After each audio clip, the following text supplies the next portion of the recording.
श्री कृष्ण वंदे जगत गुरु। मैं कैलाश शास्त्री एक बार फिर से आप सभी का अपने चैनल संस्कृत शिक्षा चैनल पर हार्दिक अभिनंदन करता हूँ, स्वागत करता हूँ। प्रतिदिन की भांति एक बार फिर से वही विनम्र निवेदन कि यदि आपने अभी तक मेरे इस चैनल को अर्थात संस्कृत शिक्षा चैनल को सब्सक्राइब नहीं किया है तो सब्सक्राइब कर लीजिएगा, साथ में बेल आइकन का बटन अवश्य दबाइएगा ताकि भविष्य में आने वाली सभी वीडियो का नोटिफिकेशन आपको प्राप्त हो सके। इसी के साथ वीडियो में अंत तक बने रहिएगा। वीडियो अच्छी लगे तो शेयर भी अवश्य कीजिएगा, लाइक भी अवश्य कीजिएगा, क्योंकि लाइक करने से मनोबल बढ़ता है और शेयर करने से जो आपके मित्रगण हैं वो भी जो हम छंद कर रहे हैं उस छंद के विषय में अच्छे प्रकार से समझ सके, जान सके। आज हम कर रहे हैं 10वां छंद और 10 के बाद हो जाता है बस। तो आज छंद की पूर्ति हो जाएगी, छंद हम पूरे हो जाएंगे हमारे। लेकिन एक बात ध्यान रखें, छंद के लक्षण जो है वही रहेंगे। उदाहरण यदि आप दूसरा भी कहीं से देना चाहो तो दे सकते हो। उदाहरण आपको यदि कोई दूसरा याद है कोई समस्या नहीं है, दूसरा उदाहरण याद रखें। लेकिन लक्षण हर जगह यही मिलने वाले हैं, ऐसे ही होते हैं। लक्षण में किसी प्रकार का कोई परिवर्तन नहीं होगा। अर्थात जो परिभाषा जिसकी है वो परिभाषा तो वैसे ही रहते हैं, एग्जाम्पल्स बदलते रहते हैं, उदाहरण बदलते रहते हैं। वो कहीं से भी आपको कोई सरल लगता है, जो आपको कोई ऐसा श्लोक है जो आपको याद है उस छंद का, तो वो उदाहरण हो सकता है, कोई समस्या नहीं है। तो चलिए बिना किसी विलंब के चलते हैं आज के अंतिम छंद की ओर, जिसका नाम है मंदाक्रांता। 10 हो गया बस।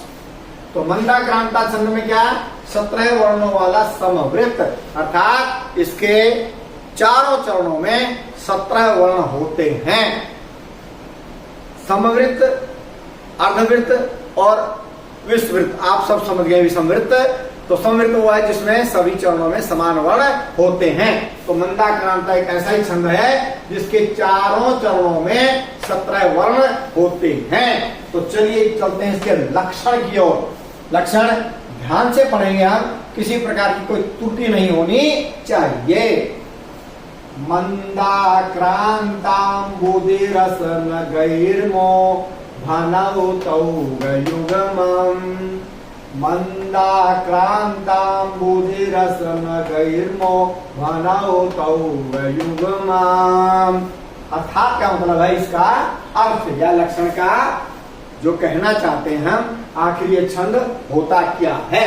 अर्थात जिस छंद में 17 वर्ण के ऊपर लिखा हुआ है और क्रमशः मगण, भगण, नगण, तऊ, दो तगण, ग युग्मम।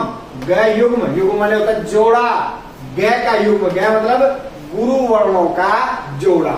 तो यही है क्रमशः मगण, भगण, नगण, दो तगण तथा ग युग्मम, दो गुरु हो। ग का युग्म, युग्म मतलब जोड़ा, तो दो गुरु हो, वह मंदाक्रांता छंद कहलाता है। अब यति कहाँ यति होती है, इसमें चौथे वर्ण के बाद, 10वें वर्ण के बाद और 17वें वर्ण के बाद यति होती है। यानी कि एक चरण में 3 बार यति हो गई है जी। एक कहाँ, चौथे वर्ण में, दूसरा कहाँ, 10वें वर्ण में और 17वें वर्ण में। तो चलिए इसके हिसाब से लक्षण को पढ़ते हैं और फिर उसी हिसाब से हम उदाहरण को भी समझेंगे। तो 1 2 3 4 एक यति यहाँ पर होगी, 5 6 7 8 9 10 एक यति यहाँ पर होगी, और फिर 11 12 13 14 15 16 17 फिर यहाँ पर होगी, यानी कि अंत में होगी। ध्यान दीजिए, मंदाक्रांता बुधिरसन गैर्मो भनौतो गयुगमम्। मंदाक्रांताम्बुधिरसन गैर, ये रहा ऊपर वाला, न गैर्मो भनौतो गयुगमम्। अब उदाहरण के माध्यम से समझते हैं। सबसे पहले तो 4 चरण, और चारों चरणों में कितने वर्ण होने चाहिए, 17 गिनिए। 1 2 3 4 5 6 7 8 9 10 11 12 13 14 15 16 17 1 2 3 4 आधे वर्ण को नहीं गिना जाता है। 1 2 3 4 5 6 7 8 9 10 11 12 13 14 15 16 17 1 2 3 4 5 6 7 8 9 10 11 12 13 14 15 16 17 1 2 3 4 5 6 7 8 9 10 11 12 13 14 15 16 17 चारों वर्णों में 17 वर्ण हैं। ठीक है जी। उसके बाद ये क्या, मगण भगण नगण दो तगण तथा दो गुरु हो तो ये पहले आप लघु गुरु के ऊपर चिन्ह लगा लेंगे। और उसके बाद ये जानने के लिए कि ये मगण भगण नगण दो तगण है कि नहीं, जो शुरू वाले दिन बताया था वो कहीं पर नोट कर लें। ये माता राजभान सा लगा और उसके हिसाब से सारे गण लिख लें तो आपको तुरंत पता चलेगा कि भाई ये 3 गुरु हैं तो वहां पर क्या होता है मगण, और उसके बाद गुरु लघु लघु आए तो फिर क्या होता है भगण, 3 लघु आए तो होता है नगण, फिर लघु गुरु गुरु लघु गुरु गुरु ये क्या है तगण, और अंत में हो गए 2 गुरु। तो ठीक हो गया एकदम ठीक। तो क्या लिखेंगे इसके नीचे, यहां पर 4 चरण हैं, चारों चरणों में 17 वर्ण हैं और एक चरण में मगण भगण नगण 2 तगण तथा 2 गुरु हैं, इसलिए यहाँ पर मंदाक्रांता छंद है। अब पढ़ते हैं इसको कैसे, जैसे लक्षण पढ़ा था यति कहाँ पर, चौथे वर्ण पर और 10वें वर्ण पर और फिर अंत में। चलिए पढ़ते हैं।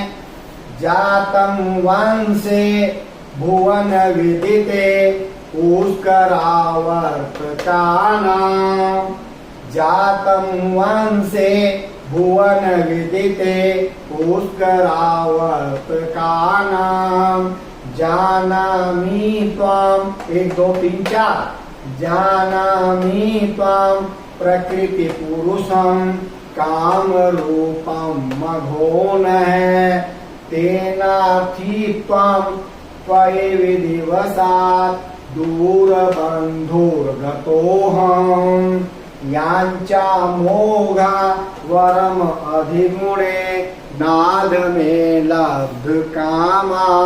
अगर केवल आखिरी पंक्ति भी आप लिख देंगे, एक सुक्ति है, इस पंक्ति को भी यदि उदाहरण में आप लिख देंगे तो भी ये उदाहरण एकदम ठीक है, लेकिन इसके ऊपर ये चिन्ह अवश्य लगाएंगे।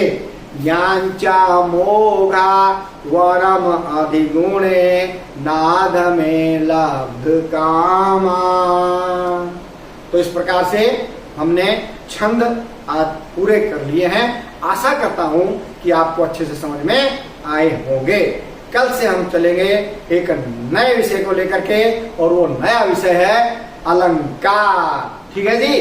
तो अलंकार के लिए नई ऊर्जा के साथ कल से हम जुड़ते हैं और नई वीडियो के साथ आप बने रहिए। संस्कृत शिक्षा चैनल के साथ लाइक शेयर और सब्सक्राइब अवश्य कीजिएगा। जय भारत, जय भारती।